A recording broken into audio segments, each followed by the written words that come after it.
చంద్రబాబు మాటలు వింటుంటే ఆయన మానసిక పరిస్థితి సరిగా లేదన్న అనుమానం వస్తోందన్నారు వైఎస్సార్ కాంగ్రెస్ పార్టీ అధికార ప్రతినిధి గట్టు రామచంద్రరావు. వైఎస్సార్ కాంగ్రెస్ పార్టీ కాంగ్రెస్ లో కలవక తప్పదన్న బాబుపై గట్టు నిప్పులు చెరిగారు. కాంగ్రెస్ లో కలవక తప్ప మరో మార్గం లేదు. వైఎస్ఆర్ కాంగ్రెస్ పార్టీ అనిపోయిందంట, పని అయిపోయిందంట. ఏ పని అయిపోయింది? మాకు డిపాజిట్లు కోల్పోయినా ఏ పని అయిపోయింది? ఉప ఎన్నికలు అసలు 40 ఎన్నికలు జరిగినా ఒక్క సీట్లు కూడా మేము గెలవకుంటున్నామా? ఏ పని అయిపోయింది అనుకుంటున్నాం? పని అయిపోయింది తెలుగుదేశం పార్టీకి. కనీసం 4-5 వేలు ఓట్ల రాని స్థితికి నెట్టబడింది. ఎక్కడ డిపాజిట్లు రావడం లేదు. ఈ ప్రాంతం అని చెప్పుకుంటే ఈ ప్రాంతంలో తెలంగాణ ప్రాంతంలో పోటీ చేసే పరిస్థితి లేదు. మరో ప్రాంతానికి వచ్చేస్తే అనంతపురంలో అదే పరిస్థితి వచ్చింది, ఆంధ్ర ప్రాంతంలో అదే పరిస్థితి వచ్చింది. 5,000, 4,000, 3,000 ఓట్లు వచ్చినప్పుడు ఈయన పని సక్రమంగా ఉందంట.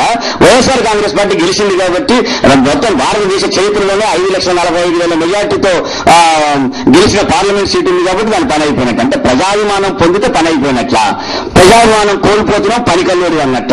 ఈ మాటలకు అసలు అర్థం ఏంటి? నిజంగా ఏమన్నా చంద్రబాబు నాయుడుకు మానసిక స్థితి బాగలేదేమో నాకు అనుమానం వస్తా ఉంది.